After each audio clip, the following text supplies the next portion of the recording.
We are live. Good evening, everyone. Welcome everyone to the ARC program. It's called as the PG program with a difference. It's the 102nd episode and it's been successfully running all the way, and we have crossed our 100 episodes till now. Under the leadership of ARC Chairman Dr. Prashant Bavankule and my T colleagues of ARC, I once again give you a warm welcome to each and everyone. So as you all know that we have started a robust PG program for the postgraduates under the banner of AIOS ARC, where we do a case discussions, long case discussions, short case discussions, and along with that, just to give a gist about what's happening in the modern era. So we have also started what is called as the Journal Club. So today we are at the 102nd episode, and we start today our Journal Club led by our mentor, Dr. Pratik Nishant, who is the Assistant Professor, Regional Institute of Ophthalmology, Indira Gandhi Institute of Medical Sciences from Patna. Welcome, Dr. Pratik. So he's the mentor and his student, Dr. Akanksha Sinha, the third year resident from RIO Patna. So she'll be presenting a case on the topic, a novel MRI-based approach to peripheral refraction and prediction of myopia progression. So after her 5 minutes to 7 minutes of presentation, then Pratik will be discussing more about what are the take-home points and what each and every postgraduates and the young budding ophthalmologist or the practicing ophthalmologist need to know in this present world era. Then after that, we'll be moving to another interesting topic mentored by Dr. Ankur Singh. Welcome, sir. So he's the Associate Professor, University College of Medical Sciences from Delhi. So his student, Dr. Rajendra Prasad, is the postgraduate, University of Medical Science, Delhi, will be talking to us on the topic, the effect of repeated low-level red light therapy on myopia control and the choroid. So we have two fantastic discussants here with us. Dr. Divya Natarajan, consultant ophthalmologist from pediatric ophthalmology, strabismus and neuro-ophthalmology from LV Prasad. Welcome, Dr. Divya. And also with that, we have another smart, young, dynamic surgeon, Dr. Akshay Badkere, is a pediatric ophthalmologist and strabismologist at the Shankar Netralaya, Chennai. Welcome, Dr. Akshay. So, with this, before we start, Akanksha loads her presentation. I just want to share a brief moment with you all. Just a second.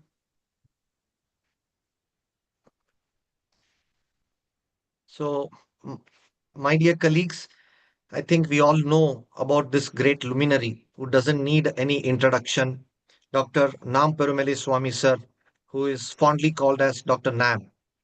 So you all know that Dr. Nam sir was the chairman emeritus of the prestigious Arvind Eye Institute. He was actually born in a small hamlet in Theni district, and he's well known as doctor. He did his MBBS from Madurai Medical College, and he moved on to Boston, USA, to pursue his higher education.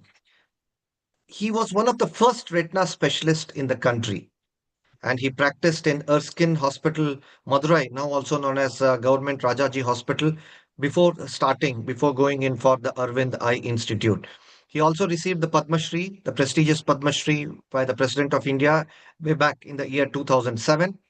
He had a very illustrious career, and through his inspired leadership and unwavering commitment, I think Arvind Eye Care became a global beacon of hope, delivering accessible and affordable eye care to millions.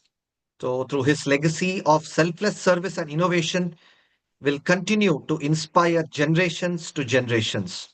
So, with this, we pay respect to the great teacher who has taught nearly thousands of students who are now the well-known practicing ophthalmologist of the country and abroad as well.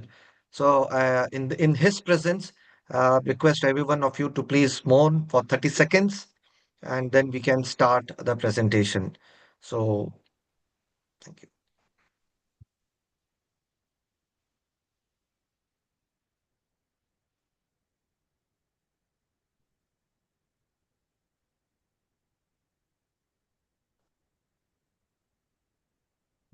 Thank you, everyone. We all pray God to rest. one of the greatest souls that our today modern ophthalmology has lost. We pray God to rest his soul in peace. So, and as I said, with this inspiring note of what he has taught to millions of students, I think we keep on doing such keep the things under the ARC as well. He was one of the great supporter for AIOS programs and ARC programs. So with this, we start our journal club today, and over to Dr. Akanksha.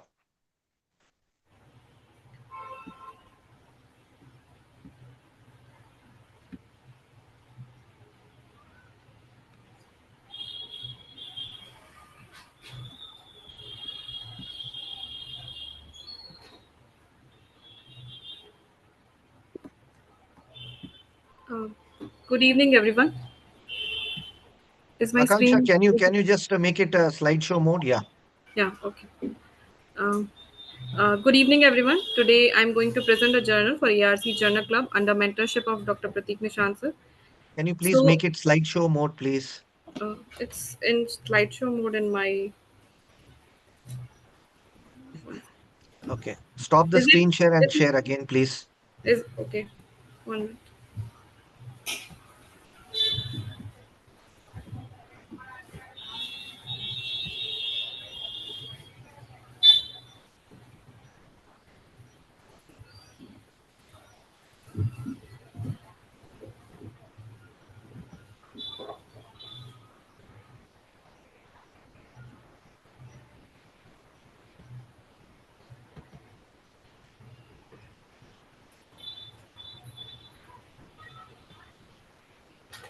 Is it visible now? It's visible, doctor. Can you please make it in slideshow mode? Yeah, it's in slideshow mode in my. And can you do me a favor? Can you just stop, please, for once? Okay. Should I stop sharing now? Yes, stop, please. Okay. Click on the share screen button once. Yeah, I've done that. Choose the first option, entire screen. Okay, um, Then share.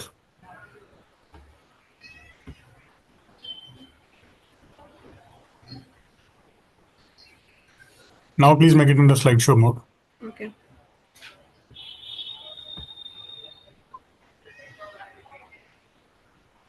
Is it in slideshow mode now?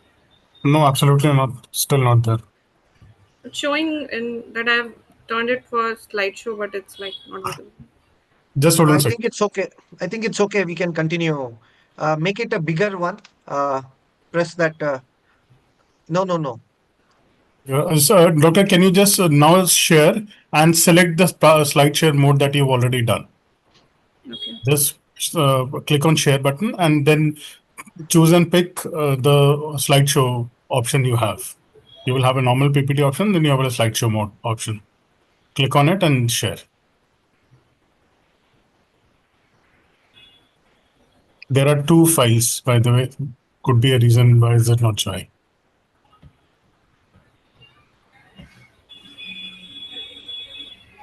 Is it visible now? Yes. Yeah. Okay, fine. Good evening, everyone. So I'm going to present a journal for ARC Journal Club under mentorship of Dr. Pratik Nishant. So the journal we have chosen is titled as a novel MRI-based approach to peripheral refraction and prediction of myopia progression. So this article was published in American Journal of Ophthalmology in 2025 itself, with an impact factor of 4.2 by SCM Neepkins. There was no financial disclosure or conflict of interest. So first of all, as we all know that myopia is a global burden, and it is estimated that by 2050, 50% of the global population would be myopic. Among that, 10% would be highly myopic. The major chunk of this epidemic would be Asian countries, mostly Taiwan and other Asian countries, which would contribute about 86%, and Europe would contribute 47% in young adults. So ultimately, we are trying to develop more myopia control strategies, which includes lifestyle modifications like increasing outdoor times, reducing near work, pharmacological methods like low dose atropine, optical measures like spectacle or contact lens inducing peripheral myopic defocus. So this term peripheral myopic defocus, here is a picture which shows that the rays in peripheral rays in a myopic person converges posteriorly to the retinal curvature in periphery, leading to hyperopic defocus. So this hyperopic defocus itself leads to axial elongation and ultimately myopia progression. So to combat this, the modern day optical interventions uses myopic peripheral defocus method to inhibit this progression. But many studies, like a recent study, suggested that some optical interventions have limited effect on this peripheral refraction due to reduction in peripheral retinal contrast rather than a true shift in peripheral refraction. Also, several longitudinal studies in children did not find a direct relationship between peripheral hyperopia and increased risk of myopia or myopia progression. All the studies which have been done till far, they use off axis autorefractors which are prone to errors due to fixation variability and off axis optics. To combat this, this study uses MRI technology along with that ray tracing to form a personalized eye models for each subject. There are various methods to measure posterior retinal curvature like B scan, SSOCT, ray tracing abrometer, Scheinflug imaging, MRI method. But this study specifically focuses on MRI advancement. And links this peripheral refraction with spherical equivalent refraction and axial progression. So the aim of this study was to investigate the association between peripheral refraction and changes in spherical equivalent of refraction and axial length growth. So this study was a prospective longitudinal cohort study that uses Generation R study by population-based cohort in Rotterdam, Netherlands. The patients were mostly of 9 years age group with baseline and followed until 13 years. This flowchart shows that approx 5,862 patients were taken, and after exclusion, 1,635 patients were included in the study. So the ophthalmic examination was conducted at age 9 and 30. Cycloplegic refraction was done by Retinomax 3 autorefractor, which is a handheld autorefractometer. With cycloplegia used was 2 to 3 drops of 1% cyclopentolate, and spherical equivalent was calculated at spheres plus half of cylinder.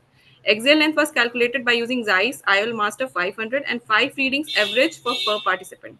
Corneal radius mean of K1 and K2 keratometric values was taken. Refractive error classification was further, as we all know that myopia less than 0.5 diopter was considered, emmetropia minus 0.5 to plus 2 diopter, hyperopia was more than plus 2 diopter, and high myopia was more than minus 6 diopter. So progression metrics was further done. The change in spherical equivalent and axial length was calculated per year from baseline to follow-up. Incident myopia was taken as new onset of spherical aberration less than 0.5 during this follow-up period. So the MRI specifications, we can see that here is this MRI was 3 Tesla GE Discovery 750 MRI with T2 weighted brain scans with 1 mm isooptic resolution. So this 3D over here is a picture which shows that the MRI created a 3D overlay of segmented retinal structures on the MR image with an ellipse through the retinal contour. These MRI pictures and scans were further analyzed by ray tracing, which uses Optic Studio software, and modified Navarro wide-angle eye model was taken for all the children, and accordingly personalized on the basis of these parameters that we already calculated, like anterior posterior corneal curvature, axial length, anterior chamber depth, crystalline lens parameters are adapted for 9-year-olds, and MRI derived retinal shape that as we have already discussed. So after this, a wavefront aberration was converted into spherical equivalent refraction, and further at 30-degree and 50-degree horizontal and vertical meridians, RPR was calculated by subtracting central spherical aberration from peripheral. So the first image on the upper right side shows ray tracing of all the rays.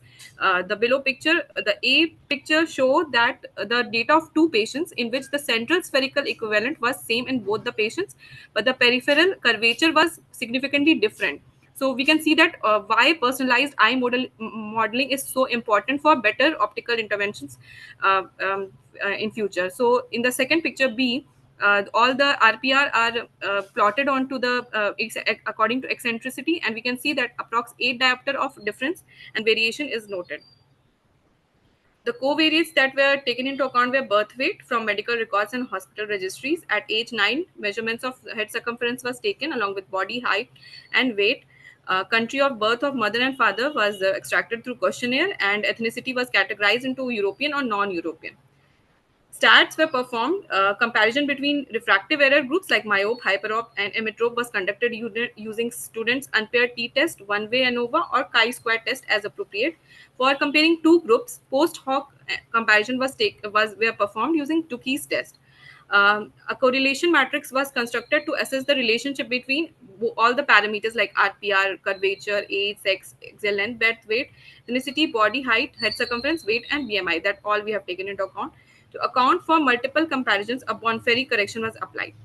So the software that was used was SPSS 28 plus Blue Sky Statistics. It was divided in two parts. Regression models were conducted with linear, ordinal, and logistic. Linear regression was performed between retinal peripheral relative peripheral refraction versus axial length and retinal curvature, and adjusted according to the confounders. Ordinal regression was done with between myopia progression quartiles and RPR. Logistic regression was done for observing the incident myopia that were present in follow-up periods. And all the predictors were analyzed that what were their area under curve. So according to that, ROC curve analysis was done, and all four models were made, and we will look into that in further slides. So moving to result, first of all, the baseline demographics of study population. So here we can see that there are two data, the first one is of study population and second is of excluded participants. So in study population, the mean age group was 99.9 plus minus zero point 0.4 standard deviation years. Girl, mostly 52% were girls and 70% were European. Further on, the patients, the children were 77% were emmetropic, 16% were myopic, and 8% were hyperopic. So spherical equivalent, 0.6 axial length, diopter axial length was 23, and retinal radius horizontal and vertical was 13.7, 13.5. Now the second part, that is excluded participant. So in this, mostly all the characteristics were same, but except the fact that uh, the age group was slightly older and European population was slightly less. In this, 65% were European. So moving to the second part, the peripheral refraction measures and relative peripheral refraction compared between all the three groups, that is hyperope, emmetrope, and myope. So in this, we can see that roughly the axial length, obviously the myopes was largest, that is for 24 mm. Corneal radius was relatively same in all the three, but the horizontal retinal radius was less in myopes, which corresponded with the axial length. Then further on, the peripheral refractive error was the peripheral refractive error at 50 degree was lesser in myopes as compared to hyperopes and emmetropes. And corresponding to that, relative peripheral refraction were more positive on the positive side, that is hyperopic defocus was there. So all of this showed that in the down there is a box and whisker chart which emphasizes the fact that as the spherical equivalent decreases, the amount of relative peripheral refraction increases. So in the first and second picture, it shows that at less than -6, the RPR is much more than the rest of the sections. So one more thing to note here is that this was done through ANOVA and post hoc Tukey test. The next part is myopia progression quartile demographics. Here, the Akanksha, can you please conclude in 2 minutes? okay, Yeah. complete in 2 minutes. Okay. Yeah. Quartiles were divided into four parts, that is fast progressors and low progressors. So fast progressor, obviously we can see that the age group was same, but the amount of the population was usually girls and less of European characteristic. The axial length and obviously was larger axial length growth, and the spherical equivalent was more than the slow progressors. And similarly, the baseline, fast progressors were mostly associated with higher axial length, lower spherical aberration, and more hyperopic RPR in both meridians. So according to that, ordinal regression was done, and faster axial length progression was noted with higher RPR, horizontal RPR, and faster spherical aberration was showed similar effects, but with weaker association. ROC curve was made, and on the basis of that, model 4 with all the characteristics, all the parameters showed an AOC curve of 0.77. Here in the picture, we can see that. So further, the patients that did not had myopia at baseline, that were 962, developed myopia in 214, that is 22%. And we can see that the predictors that were significant in this was horizontal RPR, vertical RPR, female gender, and longer baseline axial length. So the title of the heading, it was feasible as it was technological achievable approach. It uses MRI and ray tracing that is available. Interesting as it focuses on peripheral refraction, which is good for analyzing the myopia progression. Novel as it is integrates the new technology that MRI with optical modeling, which has not been done so much till now. Ethical as it is non-invasive and with low ethical risk, and relevant as it is helpful for all the clinician and everyone to develop more preventative strategies for myopia. So on the basis of this, we analyze this article on the basis of Mary index. In methods, we can see that the strength of this study was population-based sample, so it reduces selection bias. First, population-level integration of MRI with optical ray tracing, longitudinal design, large sample size, and good follow-up. But this study was observational, obviously, and ethnic homogeneity was very much. And in that also, only Rotterdam, Netherlands was taken, so underrepresentation of many of the Europe country cities. So further moving to assignment, stratification by objective clinical parameters, which is a good factor, robust multivariate regression. Akanksha, I think we need to conclude, Akanksha. We need time for discussion, Baba. Okay. So I would just like to go for extrapolation part. So this study mainly applies to European children and may not work for Asian or other groups. Advanced MRI and ray tracing methods are expensive, which are easily available in regular clinics. And the study did not check if changing peripheral diffraction actually slows down myopia. More research is needed in different population and real world clinicians before using this method in practical. So that's all. These are my references. Thanks. Thank you, Akanksha. Dr. Pratik, can you just tell us a few gist about what she said, and then I will leave it to the expert panel, Dr. Divya and Dr. Akshay, please. Yes, and thank you, sir, and thank you, Dr. Akanksha. That was an exhaustive discussion of the article that was taken up. Now, this article, the most relevant thing is that every 21st century ophthalmologist should actually know how to identify and treat myopia progression, because it is going to be an epidemic in the coming days. And already our clinics are full with children who are presenting with myopia and progressive myopia for that matter. So about what we learned from the article is that we must understand the pathophysiology of myopia progression and the need for targeted approach, because this myopia is not just a simple thing that you prescribe spectacles and it goes away. So there is need to understand that the progression of myopia is basically now a field that is a matter of research, that is a dynamic field, and a lot of factors are now increasingly being identified, which lead to myopia progression. So very importantly, this article has highlighted the concept that posterior eyeball curvature is a novel marker to study the stimulus response relationship leading to the myopia progression.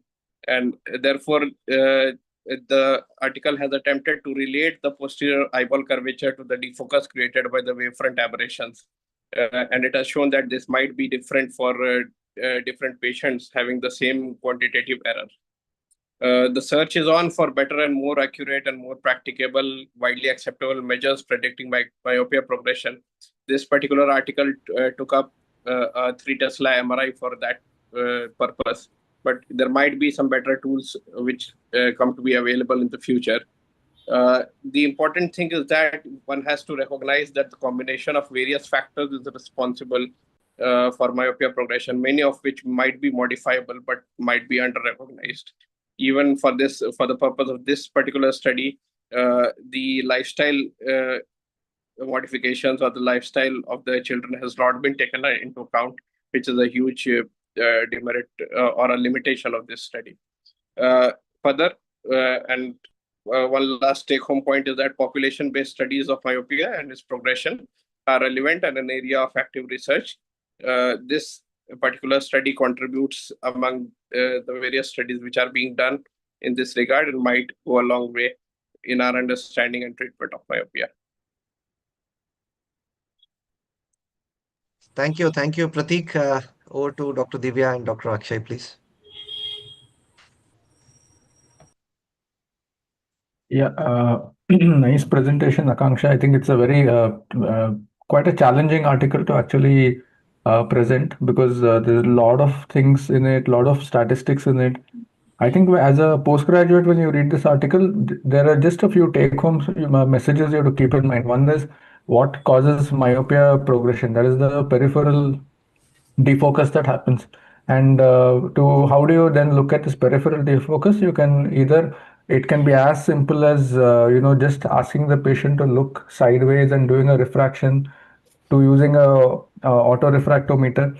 One thing in your presentation is that mnemonic, you used the mnemonic FINER, no, FINER. In that you said it's feasible. Do you think MRI is feasible?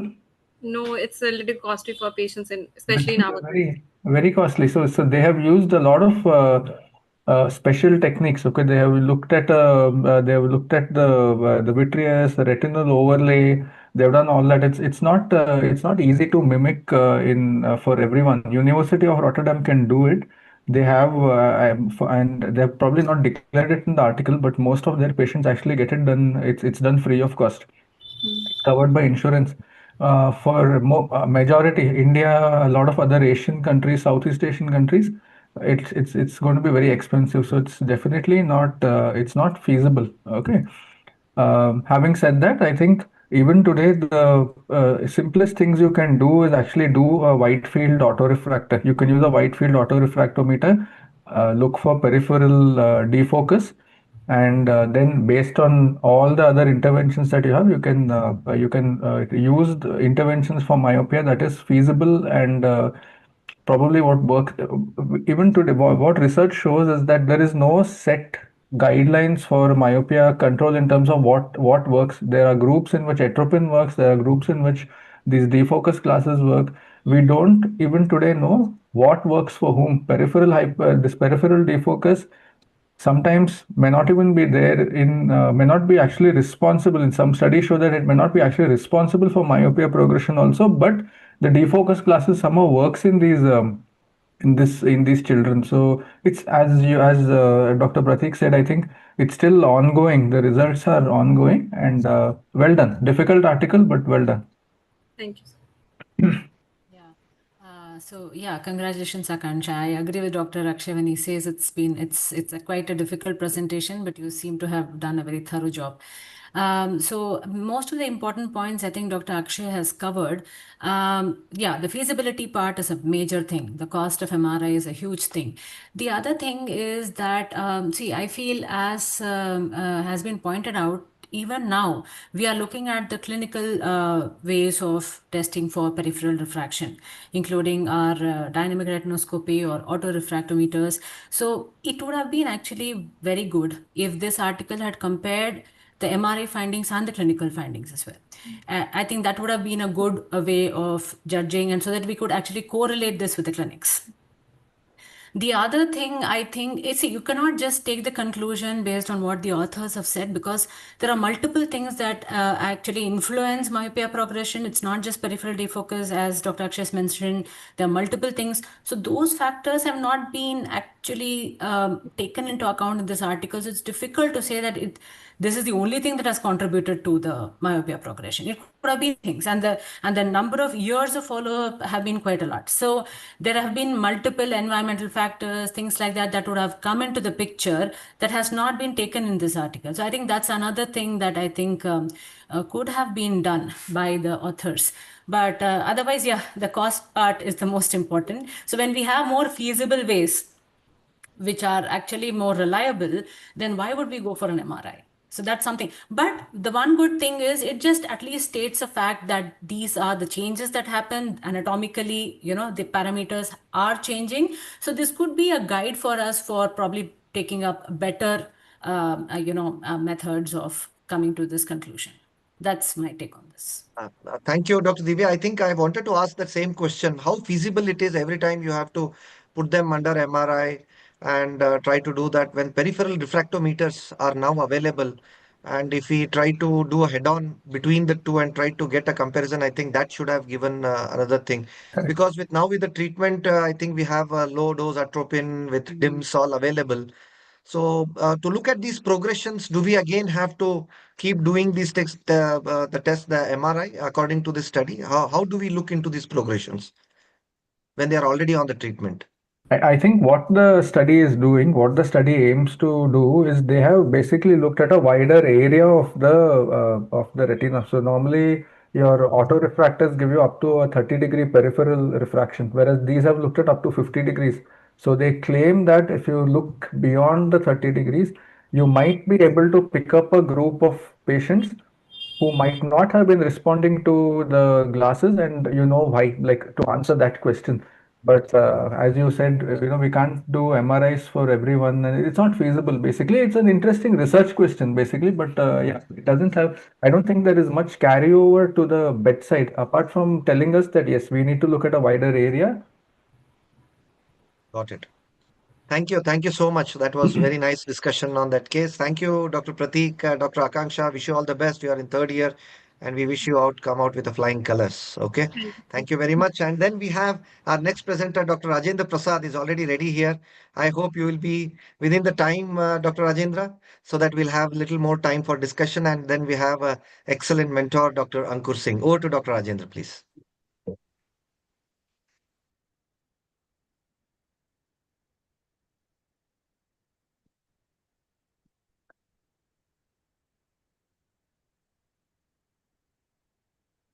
Was my slides visible? Yeah, slideshow mode, please.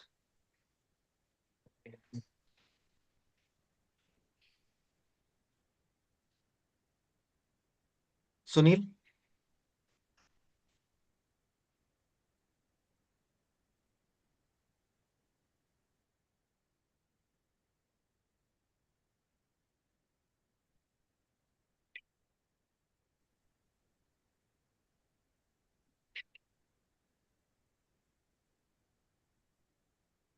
Is it visible now? No, Rajendra, you have to again stop the screen share. When you share it, share the one which is already in the slideshow mode.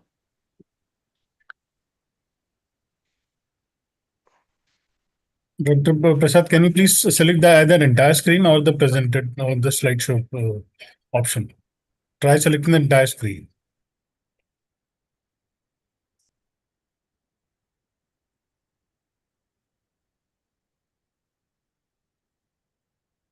now is it visible? Yes, Yeah. if you can just go to the first slide. Yeah, please. Uh, Good evening, everyone. Thank you, AIS, for giving me opportunity for presentation for the Journal Club today. I am Dr. Ayendra Prasad, under the mentorship of Dr. Ankur Singh, going to present a topic today. So, why we are concerned about myopia progression? Because since last decade, uh, as we see, it is predicted that by 2050, approximately 50% of the global population will suffer from myopia, and approximately 10% will experience high myopia. And there is a multiple complications related to myopia progression, like cataract, glaucoma, retinal detachment, myopia, maculopathy, which increase with increasing myopia. And there is a multiple myopic management modalities present, but we are going to learn about the low level red light therapy. So my topic for the Journal Club today is the effect of repeated low-level red light therapy on myopia control and the choroids, which was published in October 2024 in the Journal of Translation, Vision Science and Technology uh, by author of Zing Liu et al. With the impact factor 5. The aim of the study was to investigate the long-term effect of repeated low-level red light therapy on the axial length, spherical equivalent, and the choroidal parameters. And the the study design was prospective study, and it was the 1 year of study from February 2021 to December 2022. And the study population was a total of 232 eyes from the 160 children were included and follow-up completed in December 2022. The inclusion criteria, there was 6 to 12 year of telomeres of the children was included with the spherical equivalent less than equal to minus 0.5 diopter after the reflection and the absence of other ocular and systemic disease with the willingness of the parents and the guardian. And the exclusion criteria was there was a history of previous and current ongoing myopia treatment, secondary myopia, history of ocular surgery or trauma, or history of refractory surgery. There was two groups. The first one is the RL group, and the second one is the control group. In the first group, there was 50 children with 100 eyes was included, and in the second group, in the control group, 54 children with 108 eyes were included, and the total of 12 participant was lost to follow-up, in which 7 from the RL group and the 5 from the control group. And the intervention was then all the participants underwent instructed to wear appropriate single spectacle during the daytime. And in the RLR group, using desktop light therapy device twice daily, 3 minutes per session. And the interval between sessions was at least 4 hours. The illuminance level of 1600 lux directed through a 4 mm pupil to the fundus, and the emitted light at a wavelength of 650 plus minus 10 nanometer. And these levels considered safe for that ocular exposure. And the follow-up period were at 3, 6, and 12 months. The axial and spherical equivalent measurement done before the study and at 6, 3, and 12 months after participation in all participants. In RLR group, the choroid measurements were done using enhanced OCTs. And the intervention compliance monitoring was done with the device included an automated diary function that recorded treatment sessions and monitored patient compliance with reminder message sent to parents, guardians, and trial managers. And statistical analysis, the age distribution was done with Shapiro-Wilk test and confirmed to be non-Gaussian. Man-Whitney U test was used for age comparisons between groups. Chi-square test was used to compare the sexes between groups, and generalized estimating equations was used for the correlation of measurement of the 2 eyes of one participant. The result: there was no significant difference in age, sex, axial length, and spherical equivalent between in RLR and control group. In RLR group, the axial length decreased significantly at 3 and 6 months after therapy, but it returned to baseline at 12 months after the therapy. And the spherical equivalent increased significantly compared with baseline values at 3, 6, and 12 months after therapy. Axial length increased and spherical equivalent decreased significantly throughout the entire follow-up period in the control group. The percentage of axial length control rate in the RLR group was decreased with subsequent follow-up, but it remains the same in control group. And the percentage of spherical equivalent in the control rate at 3, 6, and 12 months was increased in RLR group, but decreased in RLR group, but in control group it was increased. Choroidal parameters in RLR group, all choroidal thickness parameters increased significantly, and all choroidal vascularity and choricapillary luminal areas parameters increased significantly, and all choroidal thickness values were significantly correlated with changes in axial length and spherical infant on follow-up. Discussion. In the control group, the single spectacle group had an increase in axial length ranging from 0.14 to 0.48 mm. The orthokeratology group had an increase in axial length of 0.06 mm, and the atropine group it was of 0.33 mm. But in the RLR group, showed a change in axial length ranging from minus 0.06 to 0.13 mm, which was lower than that of control group. And the spherical equivalent in the control group, it showed a decrease ranging from minus 0.97 to minus 0.25 diopter in the single spectacles or focus group, and minus 0.6 diopter in the atropine group. Meanwhile, the RLR group showed a change in spherical equivalent ranging from minus 0.20 to 0.28 diopter, which was higher than that of the control group. The study done by Tan et al. Measured the choroidal thickness in the foveal and parafoveal area at 9 locations, and follow-up was 6 months.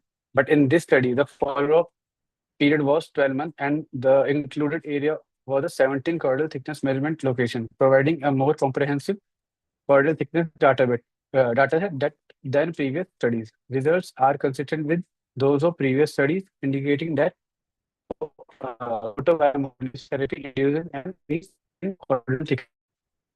The study observed positive effect of photobiomodulation on choroidal vascularity with significant increase in total choroidal area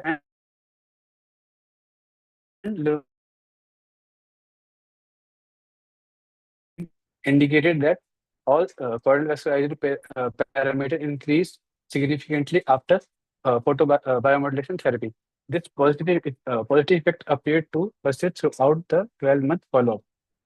The limitation of the study, it was a single center study conducted in Chinese population, and follow-up period was very limited to 12 months.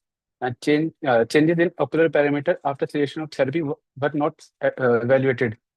Choroidal changes in the parafoveal area and peripheral choroidal changes were not observed. And in the conclusion, the therapy can slow or reverse the progression of myopia in children, making it an effective method of controlling myopia. Moreover, this therapy could improve choroidal blood perfusion and circulation, which might potentially be one reason for the myopia control. Thank you.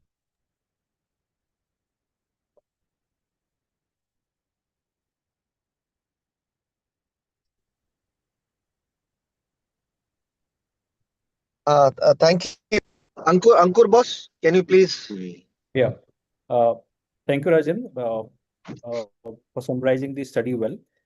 Why was the study chosen at the first place? For two reasons. One is that we were talking about photobiomodulation. Second, the study hinted about the pathology or the pathological mechanism that exists in choroid. So photobiomodulation has been studied in AMD, is now being studied in myopia and few other pathologies as well. So what are we trying to achieve? What with photobiomodulation? We were trying to achieve the changes in the pathophysiology of the disease by altering the choroid as well as by altering the mechanism. So what and why do we have to discuss the choroid? Because as for postgraduates, what we understand is that myopia is happening because of the defocus that is happening in the peripheral defocus. And it is because the rays are not forming at the retina, which is leading to the elongation. And how does it happen is what the pathogenesis has been described now, because there have been outbursts of myopia, that just not the retina and the sclera that is being affected, it is the choroid per se.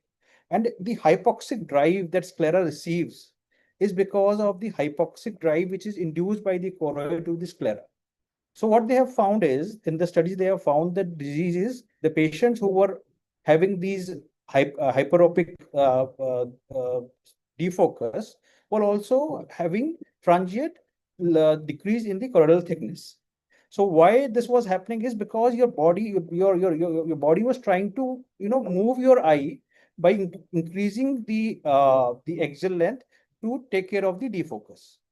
So this has been described in a study that this has been happening in matter of minutes to hour, be it murine studies or be it human studies. Now, what is exactly happening in myopic patient is that when there is peripheral defocus, at the same time it leads to the changes in the choroid, which affects its vasculature. The vasculature is seen to reduce, the thickness is seen to reduce, and thereby this releases the hypoxic drive, leading to the sclera, affecting the sclera, causing the remodeling and elongation. So what I wanted to bring forth with the study was that how can other modalities of treatment that can be used in treating this common ailment, that is myopia. Myopia has been treated with the help of drugs like atropine, being treated like not treated, but the progression is being altered with the help of drugs like atropine, low dose atropine. Second, it has been described are those new classes, which are DIMS, which what it causes, it modulates the peripheral defocus. And third is this new therapy, that is photobiomodulation, which has been tried in other diseases as well. And what this study shows that when we use this therapy in a very short burst of therapy, it did affect the choroid, which has been described previously as the mediator of the problem. Second, one needs to understand, building upon what we have been discussed previously, that it is just not one factor, peripheral defocus, that is affecting myopia. There are multiple factors. They have been seeing that even low dim light can alter the dopamine release of the retina, which affects the choroid and thereby leading to the myopia progression. So it is, if and how it was seen that these patients who were having those myopic changes, when they were induced to outer play for 6 to 7 hours with very bright light, they were change in the choroidal thickness and they were decrease in the progression of the myopia. So they, there are multiple factors: peripheral defocus that is happening, the amount of light that is where you are working, and your genetic predisposition also. So all these things come into play individually, or they come together in a patient to have the progression of the myopia. Thank you. Thank you so much, Ankur Bhai, for those wonderful questions, wonderful answers. I had two questions to Dr. Ankur and as well as to Dr. Divya and Dr. Akshay. How feasible is this? Because every time they might have to go to the institute to get these therapies, and now there are so many home-based therapies now available in the market. What is the followability of the patients when they come here? I just was curious about this.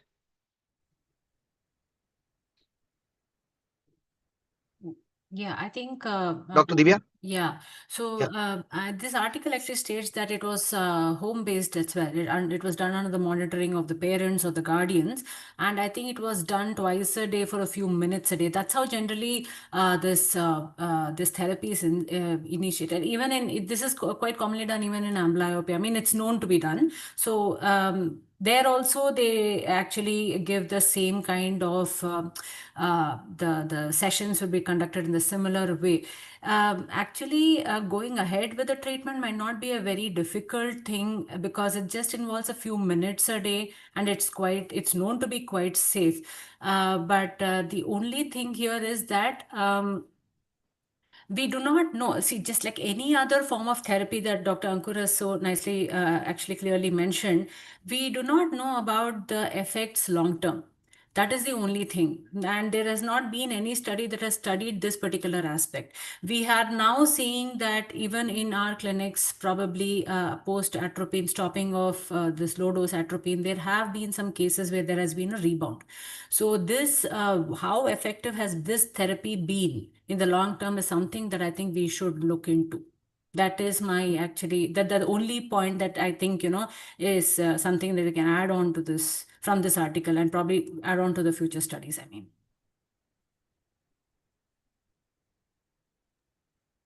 Dr. Sorry, my internet is a bit patchy. Did you ask me or Dr. Ankur? No, to you. Okay, yeah.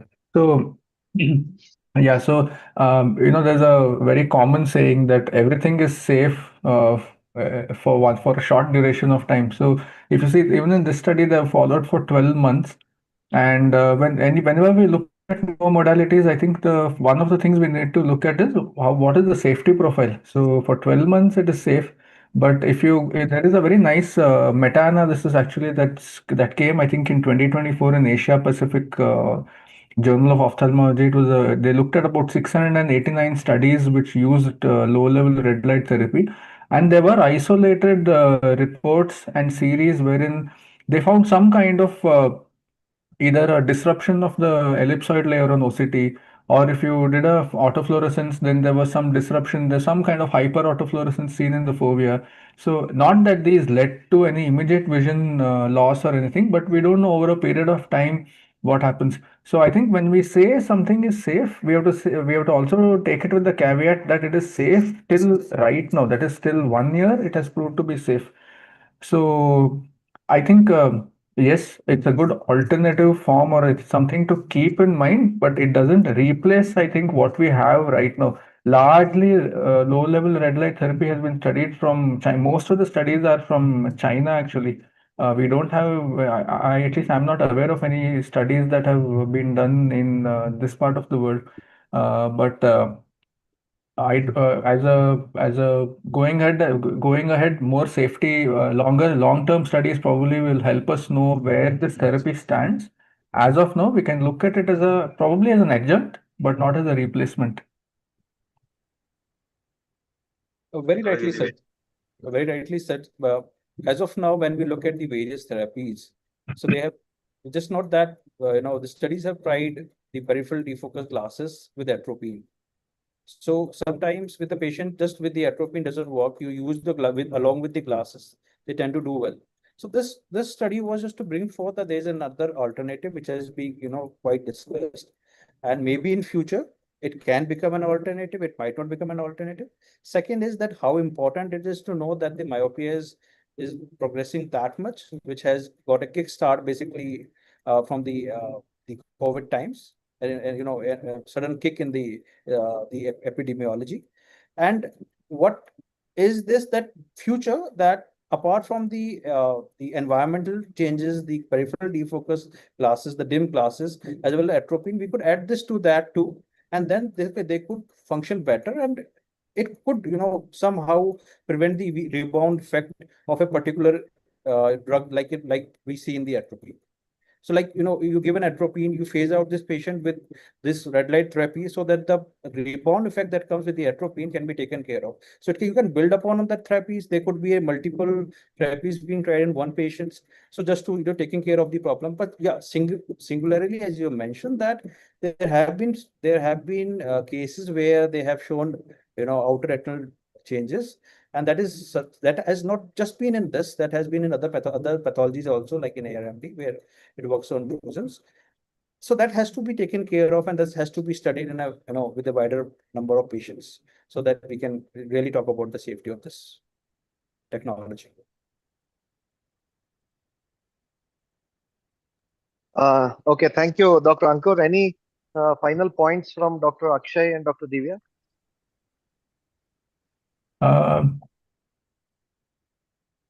Nothing real. I think we covered most of it actually. Something I wanted to say, but I actually I forgot. I mean, if I can recollect in the next 30 seconds, I'll add to it. Yeah, it's just that these two articles actually highlight a very important subject.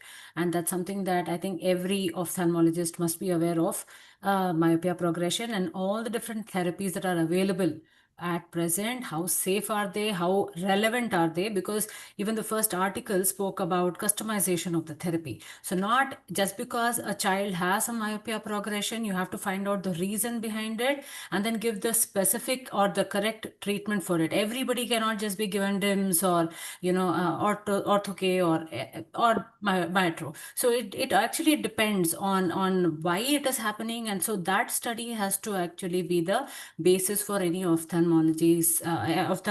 clinical approach. So that is what I would like the residents to take home. Yeah, I remember. So what I was going to say is with this low-level red light therapy, we still don't know. None of the studies show what is the point where you stop. When do you decide how much is enough? There is no thing for that. Whereas for atropine, we know that there is a graded method where you can taper and stop it. When do you decide how much of red light therapy is enough? So that is something, again, it's a big limitation. Great. Thank you, Dr. Rajendra, and thank you, Ankur Bose, for that wonderful discussion. And I would like to thank the great panelists, Dr. Divya and Dr. Akshay. We will come around with more and more to trouble you all. So thank you very much from Team ARC. I wholeheartedly thank all of you who have been very kind in accepting our invitation and try to be in our ARC program. I would like to thank Sunil from AIOS and also Tushar from our chairman's desk. So with this, I think we have completed our discussions today. So we'll come out with more and more such episodes. So please log on to the ARC YouTube channel to view all these discussions. And thank you very much and have a pleasant night. Bye-bye. Thank you. Thank you for the